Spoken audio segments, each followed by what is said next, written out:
The sun rose softly over Beverly Hills, spilling gold across manicured lawns and rows of mansions that stood like monuments to power. On Whitman Drive, one of the grandest homes of all sat behind iron gates, its marble pillars and glass windows gleaming like it belonged to another world entirely. Inside that house lived Dorothy Whitman, widow of a telecommunications giant and matriarch of a family dynasty that carried more weight than most politicians. She had lived long enough to believe money could shape the air people breathed, and her every step carried the authority of someone who expected the world to bow. But there was one thing money had not been able to fix: her grandson. 7-year-old David sat slumped in a wheelchair on the upstairs balcony, watching the empty street below with eyes too old for his age. He had once been a whirlwind of energy, running across soccer fields, spinning in dance classes, climbing trees higher than his mother dared to allow. That was before the accident, before the twisted metal and the night of sirens that left his mother gone forever and his own small legs still as stone. Since then, the boy had carried silence like a second skin. Dorothy dressed him in fine clothes, kept him in the most expensive rehabilitation programs, but all that wealth had not coaxed a smile from him in months. That morning, as the gates creaked open to allow the sanitation truck through, David leaned forward slightly in his chair. His face, pale from too many days indoors, caught the sunlight. The rumble of the truck echoed through the stillness, breaking the suffocating quiet of the mansion. Jerome Washington stepped down from the driver's side. His uniform was worn, his gloves stained from years of labor, but his movements carried a quiet grace that seemed out of place in a job people rarely looked twice at. At 35, he had learned how to soothe, survive by swallowing pride and keeping his head low, yet his eyes still held a depth that spoke of education, of dreams interrupted but not erased. He hefted a bin with ease, muscles tensing beneath the faded fabric of his shirt. But as he set the bin down, something caught his attention. A boy, frail, small, with shoulders hunched forward, watching him from above. Their eyes met. Jerome paused, a faint smile breaking across his face. He raised his hand and gave a little wave. Nothing dramatic, just a small gesture, but one that carried warmth. For a moment, David hesitated. His tiny fingers twitched on the armrest of his chair. Then, almost shyly, he lifted his hand and returned the wave. The spark was subtle but undeniable. Jerome leaned against the truck for a heartbeat longer than he needed to, his gaze steady, unbothered by the mansion looming behind the boy. He knew what it was to be overlooked, dismissed, judged by a uniform or the color of his skin. But in that moment, none of it mattered. He wasn't a garbage man, and David wasn't a billionaire's grandson. They were simply two souls, reaching across a distance that money and prejudice had built. David's lips curved into the faintest smile, the first in months, and Jerome felt something stirred deep inside. A recognition, a calling almost. He had no idea that this quiet exchange would set in motion a story that would shake the Whitman dynasty to its core. From the balcony, Dorothy's voice rang out, sharp and commanding, calling David back inside for his morning schedule. The sound cut the moment short, like a curtain dropping on a fragile performance. David's smile faded, his small hand falling back to his lap. Jerome straightened, tugging his gloves on again, but as he turned back to the truck, he couldn't help glancing one last time at the boy above. And when he saw David's eyes still holding that flicker of light, he knew he would remember that look for the rest of his life. The mansion loomed silent again, but something had already shifted. The garbage man had smiled, the boy had smiled back, and neither of them would ever be the same. The following morning arrived with a stillness that seemed to hang heavy in the Whitman estate. The fountains trickled, gardeners moved like shadows across trimmed hedges, and behind tall windows, Dorothy Whitman sipped her tea with the precision of a queen holding court. To her, the world outside was full of workers meant to serve and disappear once their tasks were done. Yet on the balcony, David leaned forward in his chair, restless, his eyes searching for something, or perhaps someone, that had stirred life in him the day before. Then he heard it. The deep rumble of the sanitation truck echoing down the street. His heart quickened. He pushed his chair forward until the sunlight fell across his face, waiting. Jerome Washington stepped down from the truck again, gloves in hand, and began his routine. But this time, he didn't move with the same quiet detachment. He knew those eyes would be watching, and when he looked up, there they were, wide, expectant, hungry for a spark of joy. Jerome gave a subtle nod and tapped his gloves against the side of a metal bin. Clang, clang. A rhythm echoed across the pristine driveway. The sound, rough and raw, carried a beat that seemed almost playful. He tapped again, faster, letting the echoes bounce off the mansion's walls like the opening of a song. David leaned forward, eyes widening. Jerome grinned, shifting his weight and stomping his boot in time. Thud, tap, tap, thud. The man who collected trash had suddenly become a drummer, pulling music out of ordinary things. Then, with a playful sway of his shoulders, he began to move his body, improvising a little dance. Nothing rehearsed, just rhythm flowing through him as naturally as breath. For the first time in 2 years, David's face broke into a smile so wide it made him look like the child he used to be. His small hands rose, shaky at first, then swayed back and forth in his lap, mimicking the rhythm Jerome created. His arms lifted higher, moving with the clumsy freedom of a bird remembering how to fly. It wasn't much, not to anyone else, but to David, it was everything. Dance, he whispered to himself, his voice breaking the silence he had wrapped around his heart. Jerome chuckled, spinning once with exaggerated flair before clapping his hands together. "That's it, champ," he called softly, careful not to let his voice carry too far. "Feel the beat. Don't think, just move." The boy giggled, a fragile, beautiful sound that drifted through the air like a melody carried on wind. His arms flapped, his head swayed, and for those few seconds, he wasn't a boy chained to a wheelchair. He was a dancer again. But joy has a way of drawing shadows. The heavy slam of a door shattered the moment. Dorothy Whitman stormed out onto the porch, her silk robe flowing, her voice sharp as broken glass. "What is going on here?" she demanded, her eyes narrowing on Jerome. David froze, his arms dropping instantly, the light drained from his face. "Grandma, he was—" "Quiet!" she snapped, her fingers stabbing the air like a blade. "You!" Her gaze locked on Jerome with venom. "Get away from my grandson, right now." Jerome straightened slowly, breathing steady, refusing to let her fury rattle him. He tipped his head respectfully. "Yes, ma'am." But as he turned toward the truck, he caught David's eyes again. The boy's lips trembled, desperate to hold on to the fleeting joy. Jerome gave a small, discreet wave, a promise without words. Dorothy's voice cut through the air again, shrill and commanding. "If you ever touch him again, I will make sure you lose not only this job, but every job you could ever hope for." Jerome said nothing. He only climbed back into the tree. A dignity in every movement. Yet as the engine roared and the truck rolled away, Dorothy didn't see what Jerome had already seen. The spark still alive in David's eyes, a flame that would not be so easily snuffed out. Because once a boy tastes freedom, even for a moment, no amount of wealth or control can keep it locked away forever. Dorothy Whitman did not sleep that night. The image of her grandson swaying his arms to the rhythm of a garbage man's clumsy performance burned in her mind like an insult carved into marble.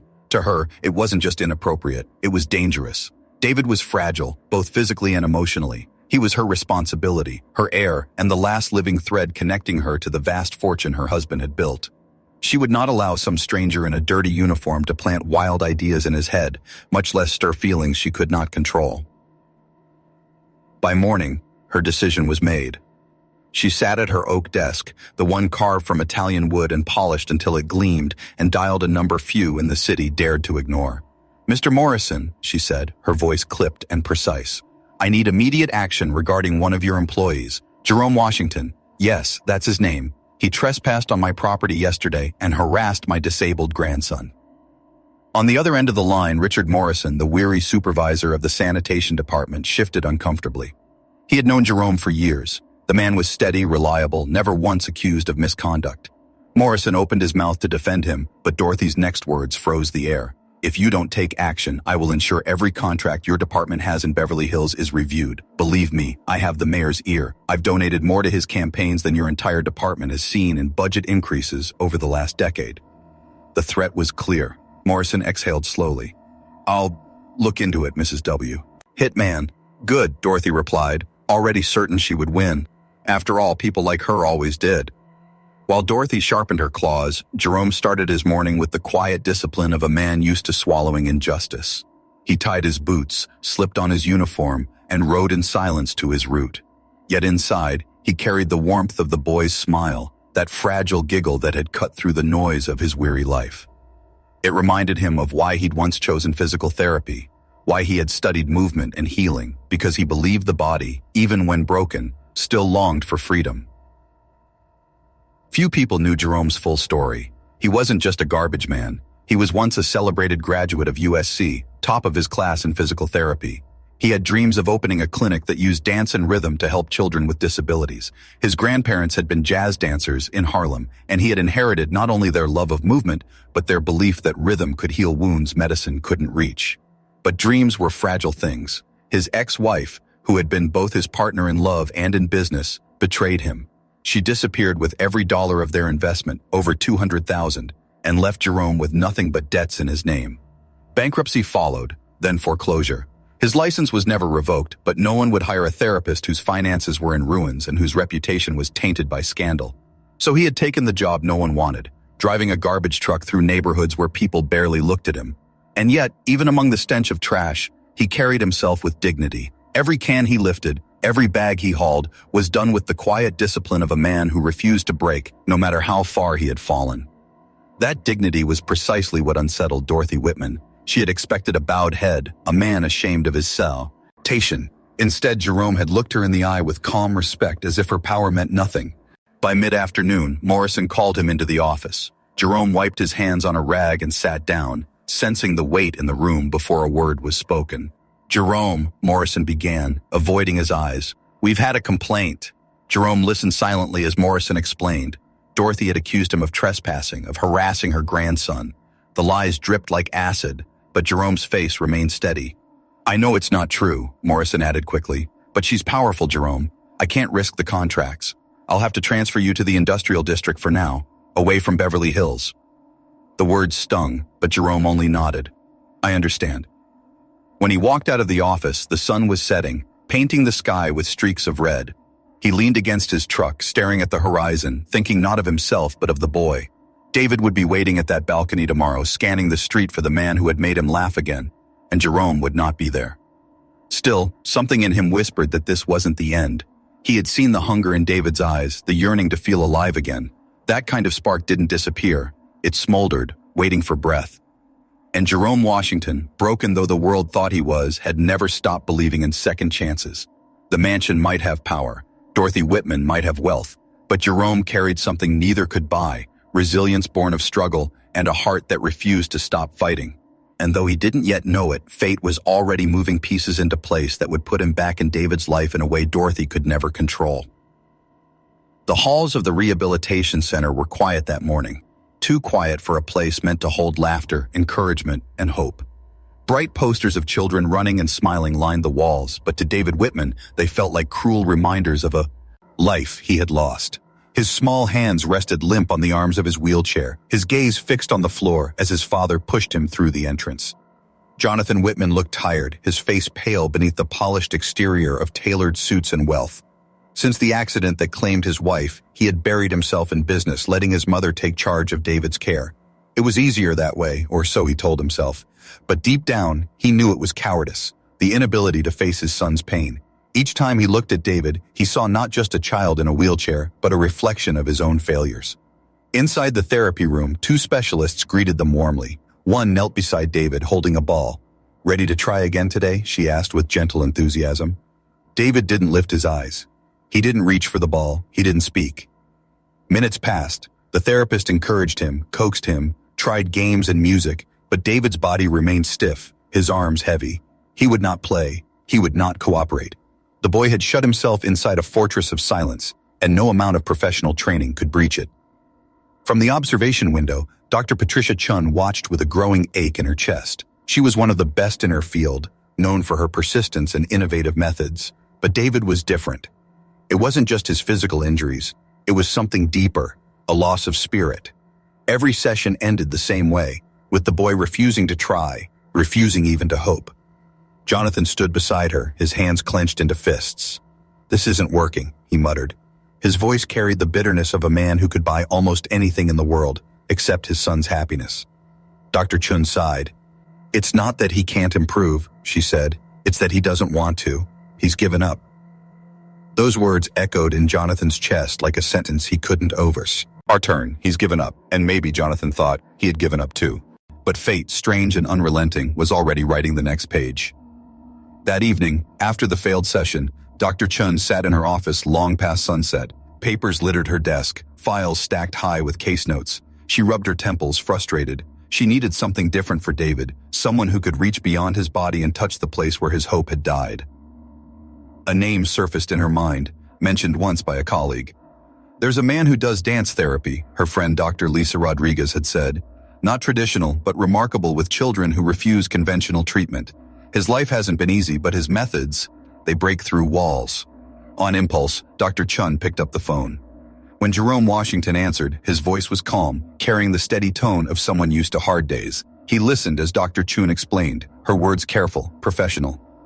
"I have a special case," she told him. "A 7-year-old boy, paraplegic for 2 years. He refuses therapy. He doesn't believe he can get better. I need someone who can give him back a reason to try." Jerome sat silently for a moment, the weight of her words pressing on him. Then softly he said, "When can I meet him?" "Tomorrow afternoon," Dr. Chun replied, "privately. Compensation can be arranged." Jerome nodded, even though she couldn't see it. "I don't care about money," he said. "I just want to see the boy."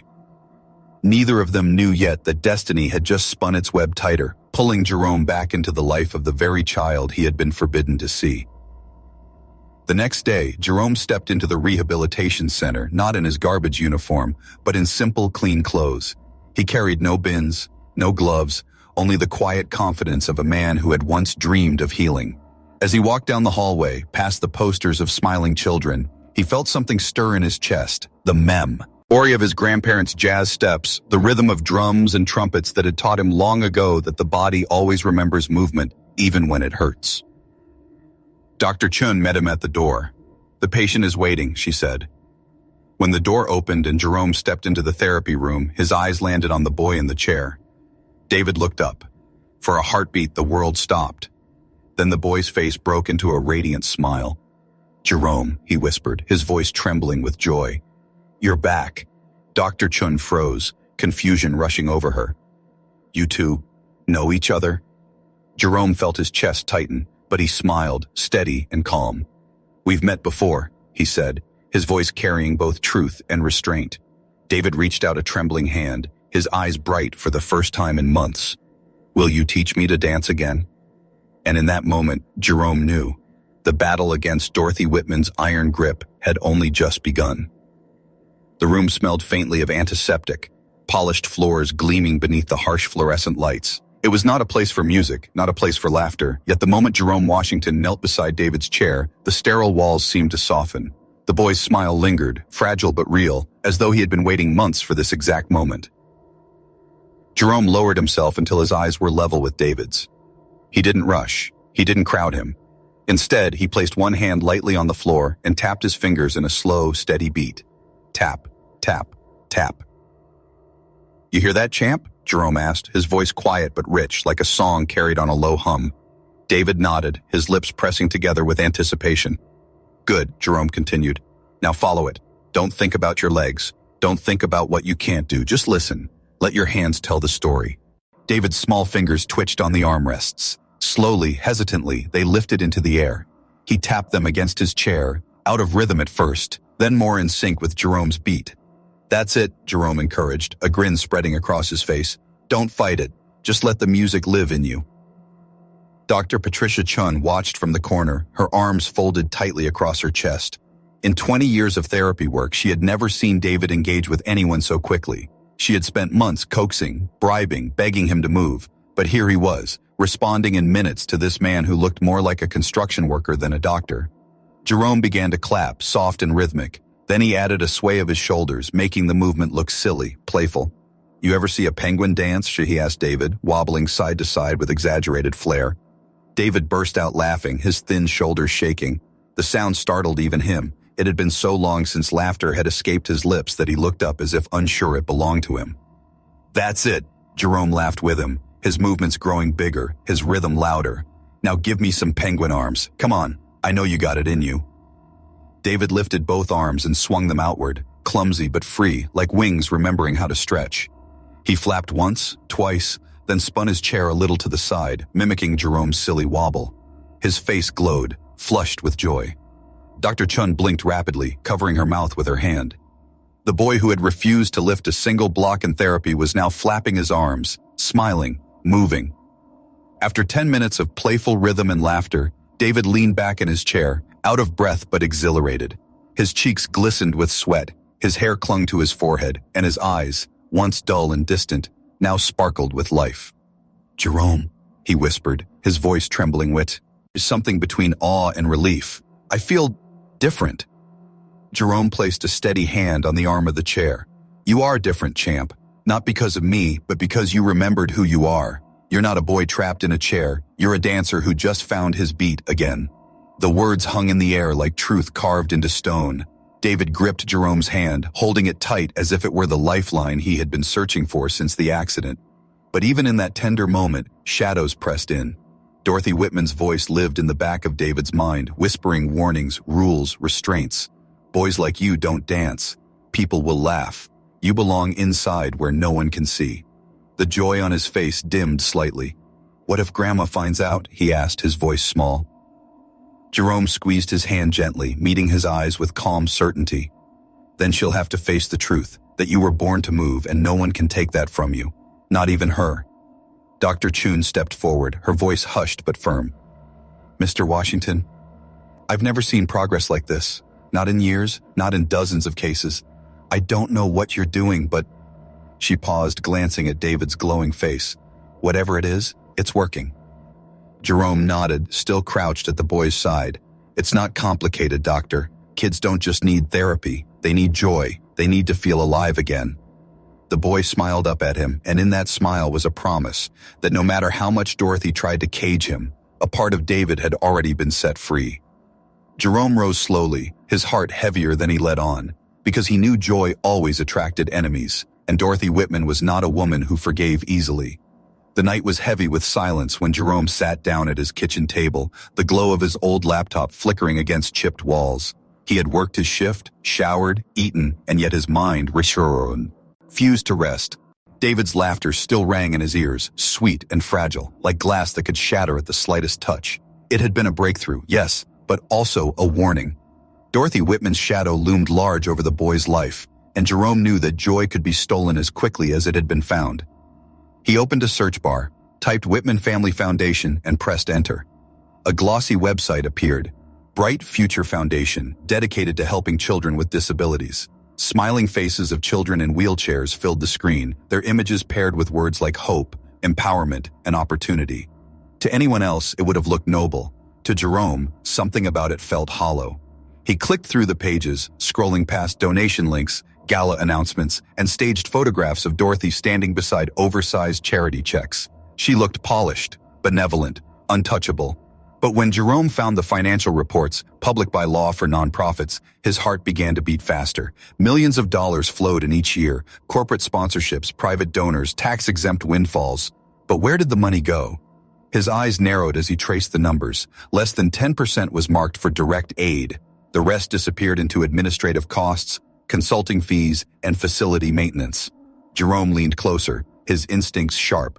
One company name caught his eye, Silverline Consulting. He searched its address and found a strip mall with no listed office tenants. Another, North Star Medical Supply. Supposedly purchased rehabilitation equipment, but Jerome found the same model equipment sold at half the listed price by mainstream distributors. The pieces clicked together. Dorothy Whitman wasn't just strict with her grandson, she was siphoning money meant for children like David into her own pockets. Jerome sat back, a bitter laugh escaping his lips. And they call her a philanthropist. His mind drifted to David. How many times had Dorothy told the boy he couldn't dance, couldn't try, couldn't dream, while she smiled for cameras, parading herself as a savior of disabled children? The hypocrisy burned through him. He downloaded everything, financial reports, donor lists, company names, and saved them in a folder he labeled Bright Future, Truth. But he didn't stop there. He dug deeper, tracing paper trails late into the night, fueled by the same fire that had carried him through years of loss. When dawn finally touched the horizon, Jerome closed the laptop and rubbed his tired eyes. He knew what he had found. Fraud, embezzlement, a scheme so polished it had probably gone unnoticed for years. But he also knew what it meant. Dorothy Whitman was not just a controlling grandmother. She was dangerous, her power built on deception and stolen dreams. The next afternoon at the clinic, Jerome walked into the therapy room carrying the weight of his discovery. David's face lit up the moment he entered, and for a few minutes Jerome let himself get lost in the boy's joy, teaching him to clap out rhythms and spin his chair to music. But when David grew tired and rested, Jerome sat with Dr. Chun in the hallway. "Doctor," he said carefully, "I need you to start documenting everything, not just his progress, everything you've noticed about his home life, the restrictions, the isolation." Dr. Chun frowned. "Are you suggesting—" I'm suggesting his environment isn't just neglectful, Jerome interrupted softly. It might be part of something much bigger. She studied him, her professional calm masking unease. Do you have evidence? Jerome met her eyes, steady. I'm working on it.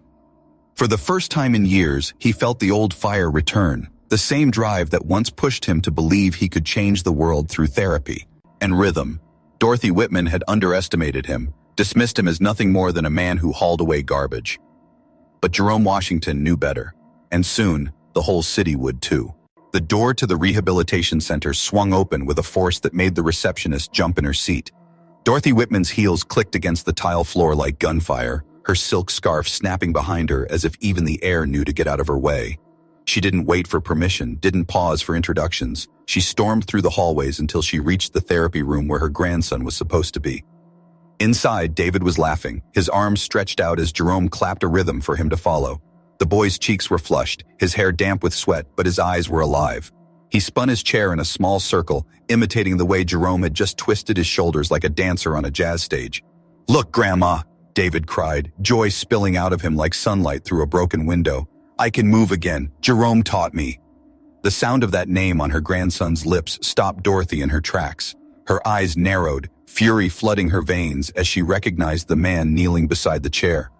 "You," she hissed, her voice sharp enough to slice the air. Jerome rose slowly, his posture calm, his eyes steady. "Good afternoon, Mrs. Whitman." Dr. Chun hurried forward, alarm flashing across her face. "Mrs. Whitman, please." But Dorothy cut her off, pointing a trembling finger straight at Jerome. "How dare you deceive this clinic? How dare you sneak your way into my grandson's life after I told you to stay away?" David's smile faltered. He looked from his grandmother's blazing eyes to Jerome's steady calm, confusion swirling in his young face. "But Grandma, he's helping me. Look what I can do now." "Quiet, David," Dorothy snapped, her voice cracking like a whip. "You don't understand." Jerome's jaw tightened, but his tone remained respectful. "With all due respect, ma'am, he understands more than you think. He understands joy. He understands this movement. He understands what it feels like to be alive again." Dorothy's cheeks flushed crimson. "You are a garbage man, nothing more. Do you think a degree you wasted years ago erases the stench of what you are now? I will not let you poison my grandson's mind with your nonsense." David flinched at her words, his small hands gripping the wheels of his chair as if bracing himself. His eyes darted back to Jerome, pleading silently. Jerome crouched beside him again, his calm presence a shield against the storm. "David," he said softly so only the boy could hear, "don't let anyone tell you who you are. Not even me. You decide." Tears welled in David's eyes, his lips trembling. "I want to keep dancing," he whispered. That whisper hit Dorothy like a blow. Her face twisted with fury, her voice rising until it echoed off the walls. "Enough! Pack his things, we're leaving. And as for you," her gaze locked on Jerome with venom, "if you come near my grandson again, I'll bury you so deep under lawsuits, you'll beg for the trash you pick up every morning." Dr. Chun stepped forward, her professional composure cracking into steel. "Mrs. Whitman, I cannot allow you to disrupt therapy sessions in this way. Mr. Washington is a licensed therapist under contract with this clinic. His work with David has already shown results none of us have been able to achieve." Dorothy's eyes flashed with disbelief. "Licensed? Contracted? Do you expect me to believe this charade?" Jerome finally straightened, his voice calm but carrying a quiet strength that filled the room. "Believe what you want, ma'am, but the results are right in front of you. Your grandson is smiling. He's moving. He's laughing. Tell me, when was the last time you gave him that?" The silence that followed was deafening. David looked at his grandmother, hope and fear colliding in his small face. For once, Dorothy had no ready answer. But the pause lasted only seconds. She spun on her heel, her scarf whipping through the air. "David, we are leaving. Now!" "No!" The word tore from David's throat, sharp and desperate. His hands shot out, clinging to Jerome's arm.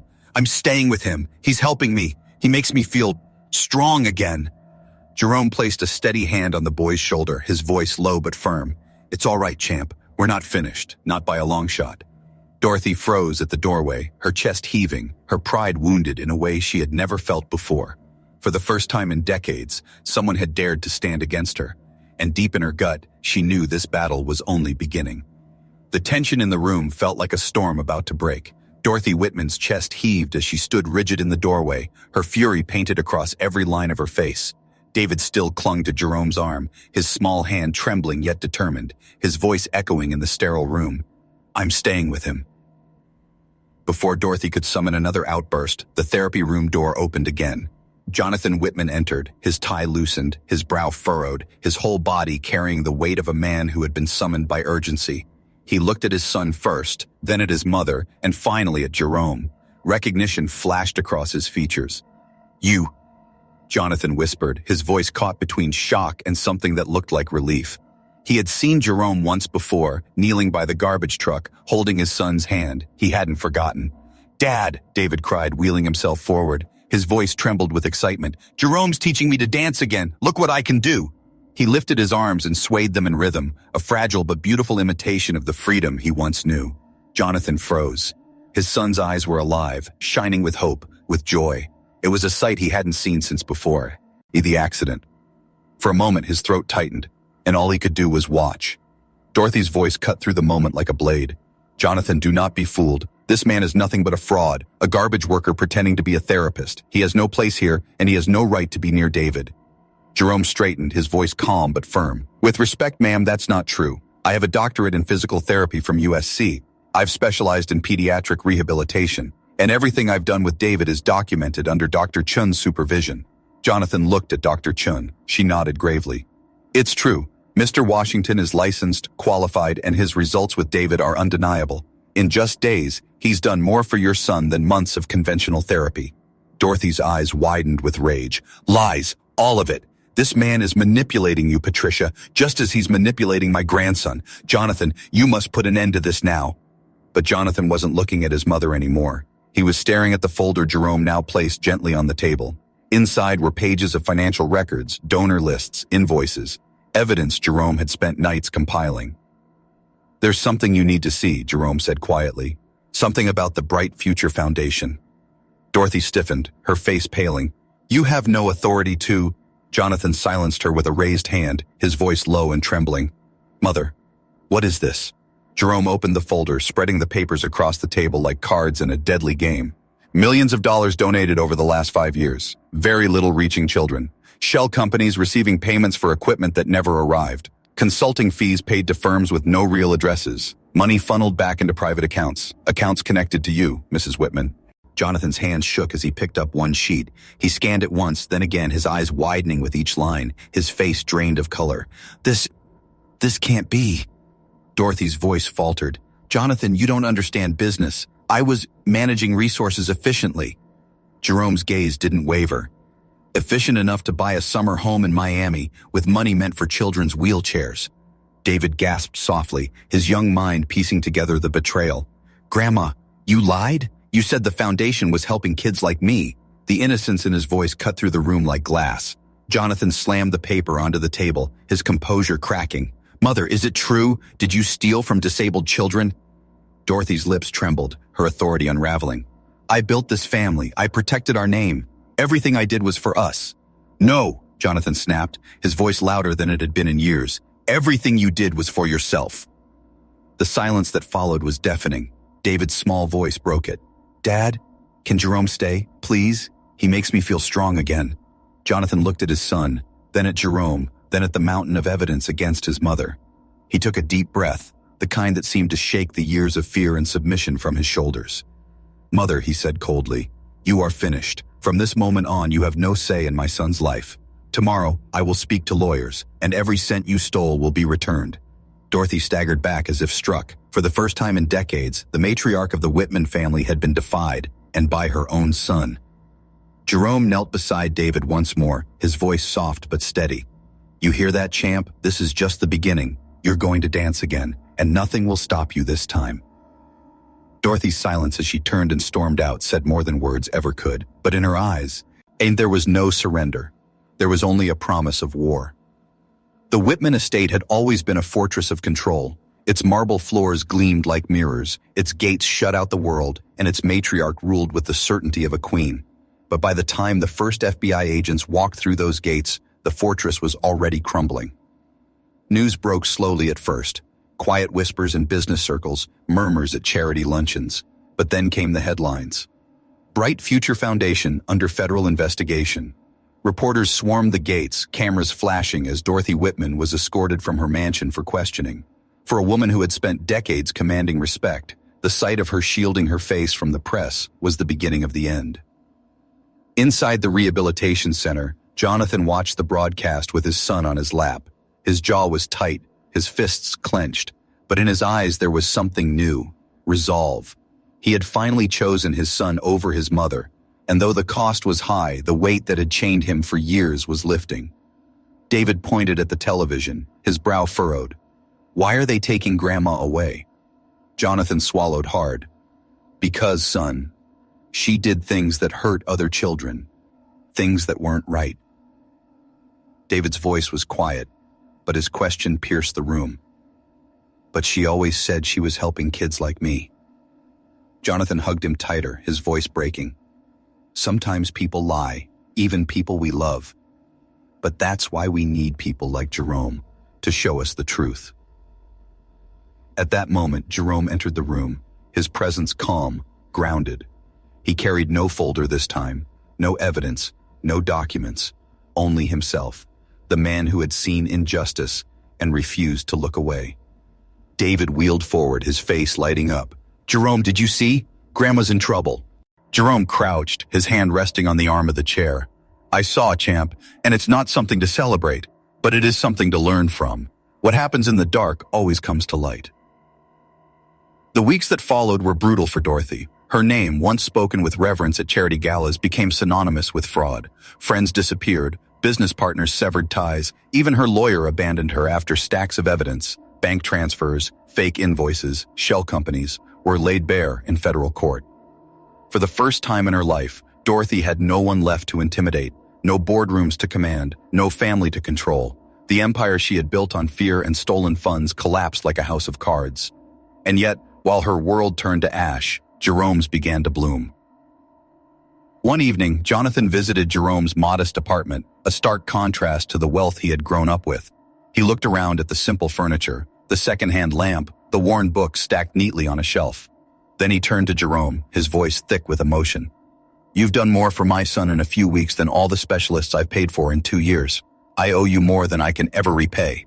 Jerome shook his head. You don't owe me anything. You owe him. All he needed was someone to believe he could still live. Jonathan nodded, tears in his eyes. Then help me. Help me give him a future my mother never allowed, whatever it takes. Together they began planning something Dorothy never would have imagined. A clinic dedicated to children like David, funded not by greed, but by restitution. 6 months later, the doors opened. The Washington Center for Movement and Healing stood not in a poor district, not hidden away, but in the heart of Beverly Hills, a symbol planted right where Dorothy once wielded her power. The first patients rolled in on that bright morning, children with braces, with walkers, with wheelchairs, their parents carrying both fear and hope. David was there too, waiting at the front, his chair decorated with ribbons. When Jerome clapped a rhythm, the boy raised his arms proudly, moving them in perfect time. The crowd cheered, tears spilling down faces, cameras flashing to capture a moment that no scandal could overshadow. Back at her estate, stripped of influence and awaiting trial, Dorothy watched the news broadcast on a small television. The image of her grandson smiling beside the man she had once tried to destroy filled the screen. For the first time in decades, Dorothy realized the truth. She had lost not just her wealth, but her legacy. Jerome Washington, the garbage man, had become the name people whispered with reverence, and she, the queen of marble towers, had become nothing more than a warning. The morning of the performance arrived with a kind of electricity in the air. The auditorium of the newly opened Washington Center for Movement and Healing was filled to capacity. Parents, doctors, journalists, and children who had come not just for therapy but for hope. The polished floors reflected the glow of the stage lights, and banners bearing words like strength, joy, resilience lined the walls. Backstage, Jerome knelt beside David's wheelchair. The boy wore a crisp white shirt, a small bow tie slightly crooked, his hair combed neatly. But his eyes, they were what caught Jerome's heart. They gleamed with anticipation, not fear. You ready, champ? Jerome asked, clapping his hands in a gentle rhythm. David nodded, his small fingers tapping the same beat on the armrest. I'm ready. When they rolled onto the stage, the audience hushed. Spotlights swept across the crowd, then fell on the boy in the chair and the man standing proudly beside him. Music began, soft jazz, playful, alive. Jerome started with simple claps, his body swaying, his smile wide. David lifted his arms, swaying them to the rhythm, mimicking Jerome's moves. The audience leaned forward, captivated. They weren't seeing a boy confined to a wheelchair. They were seeing a boy rediscovering his wings. The music swelled. Jerome spun once, then leaned down close. "It's your turn," he whispered. David's hands gripped the wheels of his chair. With a burst of determination, he spun himself in a full circle, his movements clumsy but filled with joy. The audience erupted in applause. He laughed, a sound so pure it silenced every doubt that had ever been spoken over him. Then came the moment no one expected. Jerome crouched, his voice steady but brimming with encouragement. "Remember what we practiced, champ. Just trust the beat. Trust yourself." David's face tightened with concentration. His hands gripped the arms of the chair. Slowly, shakily, his right foot twitched, then his left. The crowd gasped. And then, with every ounce of strength in his small body, David pushed himself up. His legs trembled violently, knees wobbling, but he stood, leaning on Jerome's steady hands, sweat beading his forehead. The room fell silent, time itself holding its breath. David took one step. It was small, uneven, almost collapsing beneath him. But it was a step. The audience erupted, parents sobbing, doctors covering their mouths in disbelief. Jonathan, sitting in the front row, buried his face in his hands, tears spilling through his fingers. David looked up at Jerome, his voice trembling. "I'm walking." Jerome's throat tightened. He steadied the boy, his eyes wet but shining. "That's right, champ. You're walking, and you're never going back." The music built again, and together they moved. David stumbling forward, Jerome guiding him gently, until the boy raised his arms high, triumphant. The crowd rose to their feet, clapping, cheering, shouting his name. In that moment, the world didn't see a disabled child. They saw a miracle of courage, a boy who refused to let tragedy define him, and the man who believed in him when no one else did. Somewhere across the city, in the silence of a grand but empty mansion, Dorothy Whitman watched the broadcast alone. The roar of applause carried through the television, echoing in rooms that had once been filled with her authority. Her eyes burned as she saw her grandson standing, not because of her, but despite her. Back on stage, Jerome lifted David into his arms, raising him high so the crowd could see. His voice carried over the noise, steady and unshakable. "Being different," he said, his words ringing like a vow, "isn't weakness, it's power. And today, this boy just proved it." The audience erupted again, the sound of their cheers rising like thunder, washing over David, washing over Jerome, washing away the chains of the past.